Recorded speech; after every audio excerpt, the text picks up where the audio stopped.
السلام عليكم ورحمة الله وبركاته. ازيك؟ عامل ايه؟ ان شاء الله تكون بخير. النهاردة ان شاء الله هنراجع مع بعض على الاول 3 يونتس موجودين عندنا في سنة 5. ماشي، اليونت الاولى بنتكلم فيها عن حاجة اسمها الابيليتي او القدرة، حاجة انا اقدر اعملها. وهنا القدرة عندنا في منها نوعين: في القدرة في الماضي، حاجة كنت أقدر أعملها أو ما كنتش أقدر أعملها زمان، أو قدرة في المضارع، حاجة أقدر أعملها دلوقتي أو حاجة ما أقدرش أعملها دلوقتي. حلو، هنمسك دلوقتي القدرة في الماضي. القدرة في الإيه؟ في الماضي. ليه؟ أو إمتى أعرف إن دي قدرة في الماضي؟ أعرفها لما ألاقي أي كلمة بتدل على الماضي. يعني مثلا ألاقي كلمة yesterday، كلمة was، were، young، أي حاجة تدل على دي كلمة ماضي يبقى على طول اعرف ان دي قدرة ماضي. طب والقدرة اللي في الماضي دي يا مستر بتتكون من ايه؟ بتتكون من حاجة اسمها could، استطاع، او couldn't، لم يستطع. واكيد يجي بعديها الانفينيتيف، يعني فعل في المصدر، فعل مش لازق فيه اي حاجة خالص. زي لما اجي اقول لك she could not studies hard when she was young، يعني هي كانت تستطيع انها تذاكر بجد لما كانت صغيرة. طبعا لقيت كلمة was فعرفت ان دي قدرة ماضي فخدت كلمة could، واكيد اللي بيجي بعدها infinitive فهخلي كلمة studies مصدر بتاعها study بس. مثال تاني تحت: I not can play tennis when I was 6، يعني أنا ألعب تنس لما كنت عندي 6 سنين. طبعا كلمة was هنا بتقولي بكل صراحة إن دي زمن ماضي، وطالما ماضي أكيد ما ينفعش أخد كان أو كانت، هاخد could أو couldn't. وطالما أنا عندي كان يبقى أخليها could، يبقى could استطاع، couldn't لم يستطع، يجي بعديها الانفينيتيف. أما يا دكتور لو ما لقيتش ولا كلمة بتدل على الماضي، ولا بقى ولا وز ولا وير ولا اي حاجه بقى من الحاجات الماضي دي، على طول اعرف ان دي قدره في زمن المضارع اللي بيتكون من كان او كانت، ويجي بعديها الانفينيتيف. كان معناه يستطيع، كانت لا يستطيع. زي لما نيجي نقول مثلا she not fast in the club، هي نقط بسرعة في النادي. هنا أنا لقيت كلمة بتدل على الماضي، لا يا مستر، يعني ما ينفعش أخد شال، ما ينفعش أخد couldn't، ما ينفعش أخد could، فأكيد هاخد كان يستطيع. طب اللي بعدها she can't not traveling to Aswan by your own car، طبعا انت لا تستطيع انك تسافر أسوان بعربيتك. ماشي، جميل جدا. هنا انا لقيت كلمة كانت بطالب اللي بعدها. طب ما سهلة يا مستر، كلمة كان يستطيع، كانت لا يستطيع، يجي بعديهم مصدر. وكمان المصدر بتاع traveling بتاع الاي ان جي نشيلها، بقت مصدر travel عادي خالص. وطالما ما عنديش فعل هنا اي كلمة بتدل على الماضي فتبقى دي ability in present، يعني قدرة في المضارع. الجملة اللي تحت اللي هي بالأحمر: you not couldn't stay at home، انت ما تقدرش تقعد في البيت. طبعا هنا يا شباب كلمة couldn't غلط وعايز اشيلها. هفكر، هقول هو انا عندي هنا كلمة بتدل على الماضي؟ لا يا مستر ما عنديش. جميل، يبقى دي كده present، ability in present، قدرة في المضارع، يبقى كان أو can't. وطالما أنا لقيت couldn't in negative form لقيتها في شكل النفي، يبقى هنفي برضو بتاعت كان فتبقى can't.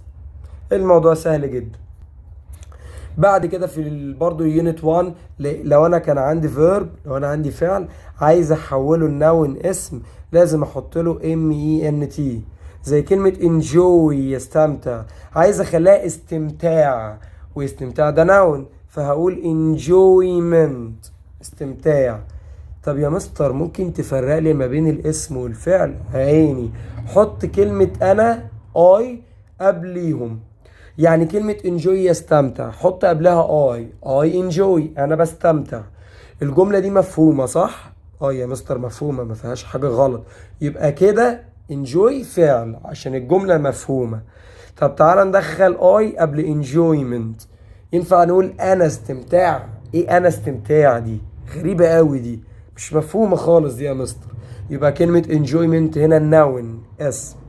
طب يا مستر لو عندي اسم وعايز احوله لاسم تاني خالص، هحط له السفكس او هحط له النهاية اللي اسمها شب، زي كلمة friend يعني صديق.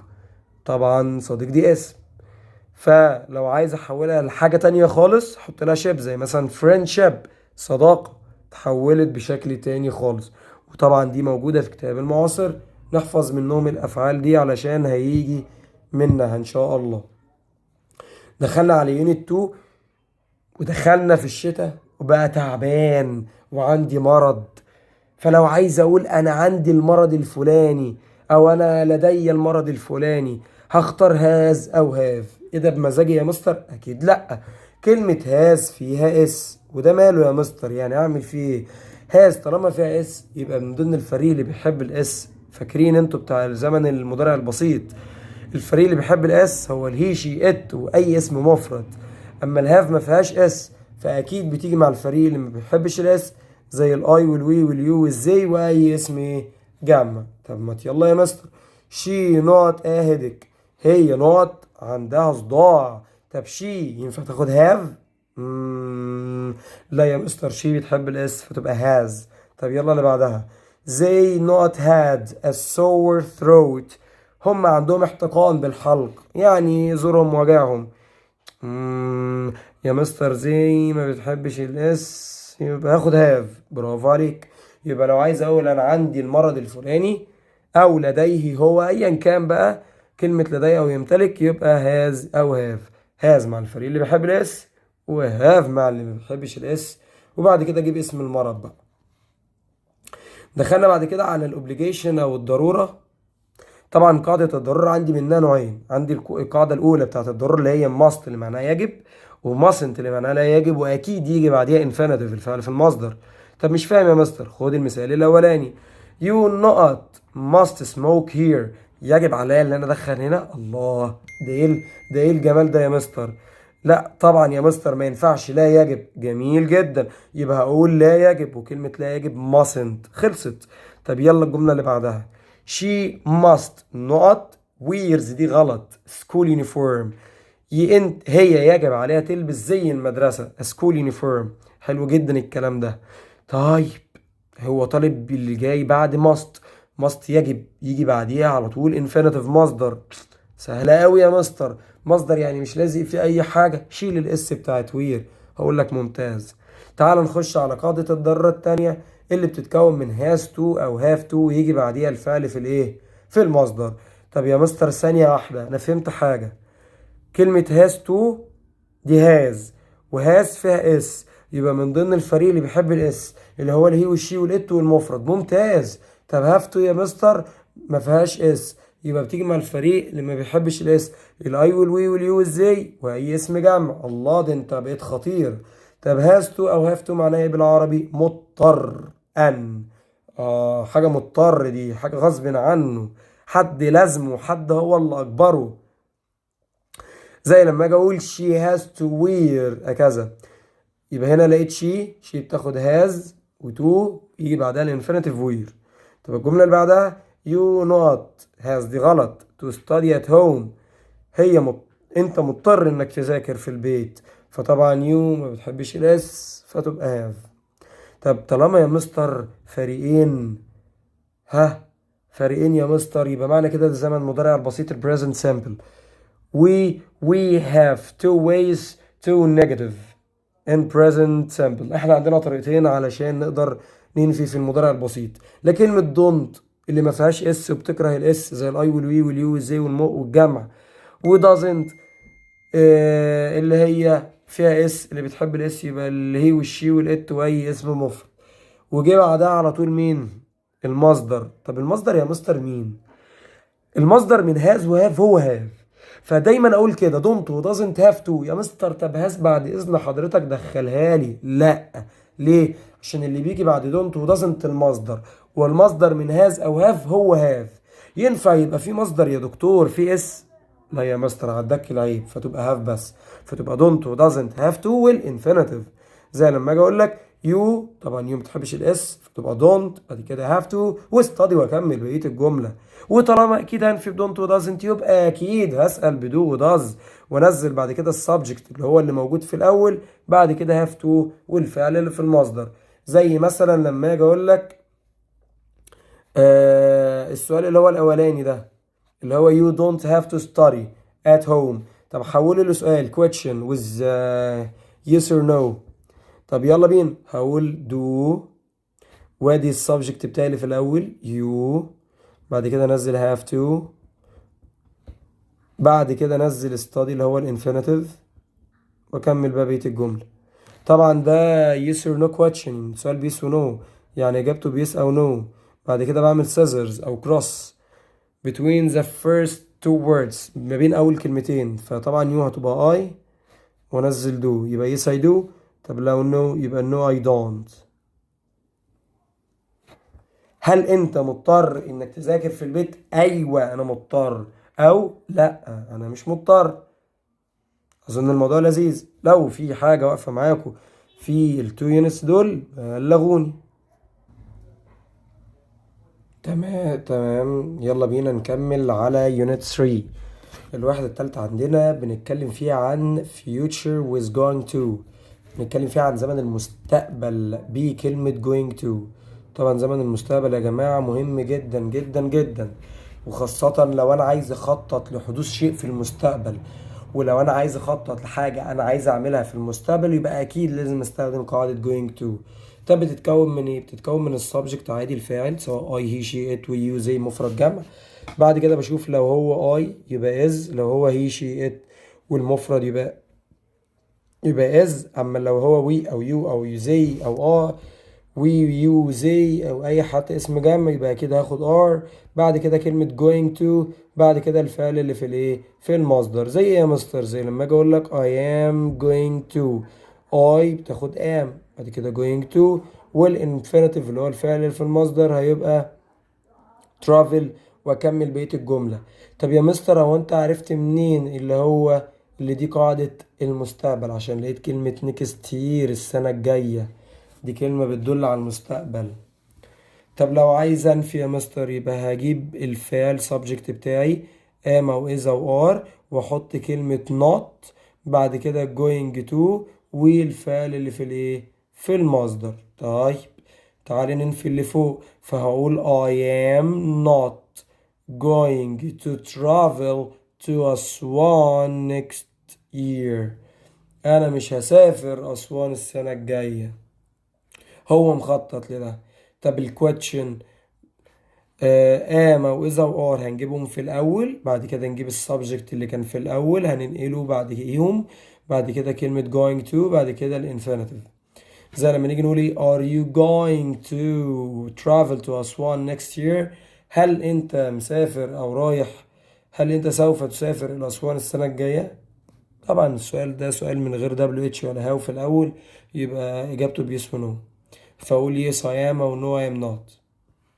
طب يا مستر اليوسج، انا بستخدم هذا الزمن في ايه؟ a planned future action، يعني حدث مستقبلي مخطط له، حاجة هتحصل في المستقبل ولكن مخطط له، مخطط لكل حاجة فيه. طيب الكي ووردز، شوية ساعات كده بيبقى فيه شوية كلمات دالة بتساعدني وبتسهل لي وبتقول لي ان ده زمن المستقبل.